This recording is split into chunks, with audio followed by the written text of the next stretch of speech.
Et yo les stars, bienvenue dans cette nouvelle vidéo découverte. Aujourd'hui, je vous fais découvrir le CrossFit et c'est maintenant.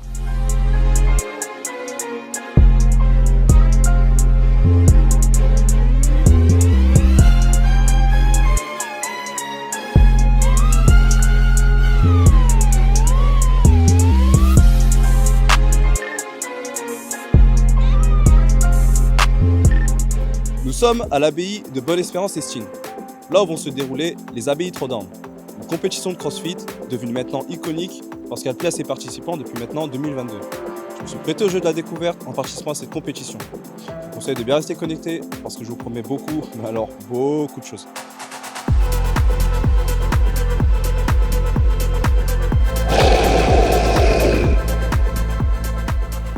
Pour commencer, le CrossFit c'est quoi ? Le CrossFit, c'est un programme de fitness complet qui combine plusieurs bases, qui sont l'haltérophilie, la gymnastique et des exercices de cardio. Sur ces bases, des entraînements du jour sont mis en place, ce qu'on appelle des WOD. Et donc le but de ces entraînements du jour, c'est de finir les WOD le plus rapidement possible, donc dans le temps le plus court possible. Vous avez sûrement déjà entendu parler du CrossFit, et pas forcément que en bien, c'est une discipline qui est souvent décriée car mouvement à répétition dangereux, mauvais pour le corps, etc. etc. Est-ce que c'est vraiment le cas?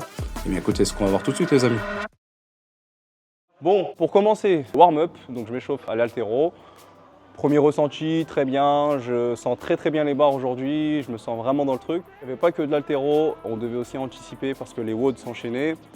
Donc on a fait quelques mouvements de gym, voilà. Bon ça va, l'échauffement était plutôt bien, j'avais des bons ressentis. Par contre c'est vrai qu'il y avait peu d'espace, donc voilà, on se marchait un petit peu dessus. Mais franchement c'est le seul point qui n'allait pas parce que le reste était vraiment très bien. Je vous explique. Le premier WOD qui était constitué en fait en trois parties de 8 minutes. Donc la première partie c'était un WOD haltéro comme je vous l'ai expliqué, où on devait exécuter 3 fois le mouvement du hang clean. On devait switch avec notre partenaire, on pouvait l'aider aussi à charger ses barres, pareil, ma partenaire m'a aidé aussi à charger mes barres pour pouvoir être dans le temps et faire vraiment le maximum de charge durant ces 8 minutes. Le but c'était d'additionner les 2 charges pour avoir une charge maximale qui nous classe ensuite dans le classement. Sur ce deuxième mode, on avait 20 wall ball sit-up, ensuite on avait des push-up, 15 avec clap, petit clap à la main de son partenaire. Ensuite on avait encore des wall ball sit-up, voilà, avec la balle, on devait faire un sit-up avec la balle et l'autre partenaire devait faire un sit-up classique et venir se l'échanger à tour de rôle. Ensuite, on avait 15 pull-ups, d'accord, que j'ai enchaîné. J'ai enchaîné les 15 pull-ups parce que ma partenaire avait des difficultés au niveau des pull-ups.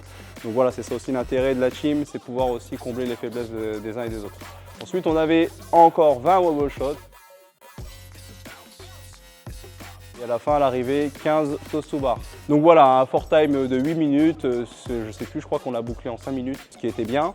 On s'est fait avoir parce qu'on pensait qu'on pouvait aller courir sur le run directement. Sauf qu'en fait, il fallait attendre la fin des 8 minutes et 2 minutes de récupération de reset. Parce qu'on avait entre chaque partie 2 minutes de reset. Donc voilà, on s'est fait avoir. Donc il fallait en fait faire un run et avoir le minimum de temps en partie sur 1,6 km. Donc 1,6 km de run. Et voilà, on a plus ou moins bien géré. Bon, moi je crois 3e de ma vague. Ma partenaire arrivait très peu de temps derrière. Je crois qu'elle a un top score, donc bravo à elle. WOD 2, fort time de 15 minutes. Donc fort time, je le rappelle, le fort time c'est le temps imparti dans lequel on a la possibilité de finir. Après ce fort time de 15 minutes, si on n'a pas fini notre WOD, il s'arrête nettement, donc voilà, c'est fini. On avait des knee raises, donc 12 knee raises, on devait lever donc les genoux au-dessus des hanches, donc voilà 12 synchro, suivi de 12 burpees, clap, donc c'était burpee, suivi d'une clap, voilà 12, suivi de 12 front track dumbbell, donc tiens la dumbbell, voilà les têtes de dumbbell sur les épaules, on vient squatter et on va se relever, ça 12 fois, suivi de 12 ski erg, voilà, scale sur le ski. Il faut savoir que sur les dumbbells, sur les front squats et sur les skis, on avait la possibilité de partager, c'est-à-dire que c'était pas de la synchro, donc en fonction de l'état de l'un et de l'autre, on pouvait alterner et voilà, ça pouvait fonctionner comme ça. Personnellement, c'était un WOD qui s'est déroulé un peu plus difficilement parce que ça demandait beaucoup de synchronisation. Je ne connaissais pas assez bien ma partenaire voilà, pour qu'on puisse avoir une synchro vraiment idéale et une synchro qui nous fasse avancer sans problème. Donc ça a été un peu plus dur, mais franchement, on a tenu mentalement, on s'est bien accroché. Donc résultat, très bonne journée, hein. Franchement, je conseille à quiconque n'ayant pas testé la discipline de voir ce que c'est, de ne pas forcément entendre ce qui est dit sur le CrossFit parce que c'est pas que des mouvements à répétition dangereux, d'accord? Il faut venir avec une certaine technique, à savoir que je pratique un petit peu en club, d'accord? Donc je suis pas hyper assidu, mais voilà, j'ai des bases techniques qui me permettent de venir m'essayer. Mais en tout cas, si on est intéressé, passez à l'entraînement d'abord pour avoir des mouvements sécurisants et ensuite on passe à la compétition. Et franchement, ça vaut le coup. Et là, on était dans un contexte quand même assez particulier. C'est le genre d'événement qui peut vraiment donner envie aussi à ceux qui ne connaissent pas, à vous qui ne connaissez pas. Donc voilà, c'est tout pour cette vidéo, mes stars. C'était tout pour moi. J-Star vidéo en direct. Allez, ciao l'équipe. Et yo les stars, non, revenez là. En fait, c'est pas fini. Je vais vous faire un petit tour de stand pour vous faire kiffer, hein, d'accord. Et surtout, je vais vous mettre en description les réseaux des différents stands parce qu'il y avait vraiment des stands très intéressants. Allez, c'est parti l'équipe. Je ne sais pas ce qu'il y a derrière cette porte, mais j'ai vraiment pas envie de savoir. Ça ne me rassure pas. Allez-y, madame, allez-y. Voilà ce qu'on peut retrouver un petit peu en stand. Chef, tu montres un petit peu ce qu'on peut retrouver. Qu'est-ce qu'il y a de bien pour la caméra? Tu nous expliques? Ouais, à manger de bien pour avoir des forces là. N'importe quelle barre. Tout, il y a tout bien. Tout le monde besoin d'une grosse force. Ouais. Une grosse zénith, 50 grammes de protéines. Ok. Bon, Là, elles sont. je prends note. Beaucoup de protéines en tout cas. On a des poids, voilà, de tout. On a tout type de poids. 15 kg, 10 kg, 5 kg, voilà. Tout pour chauffer. Bon, on va pas trop les déranger, hein. Ils ont l'air très très concentrés. Il y a beaucoup de blessés ou ça va? Il y en a beaucoup? Ah, tous les crossfitters ne sont pas des fragiles, non? D'accord. Il y a une petite suspicion, un petit doute.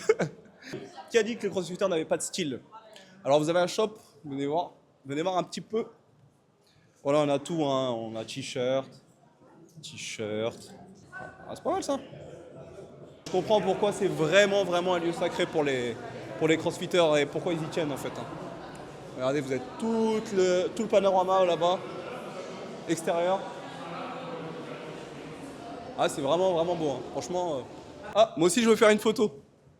Alors, c'est pour faire des photos en team, c'est ça? Ok, ça marche.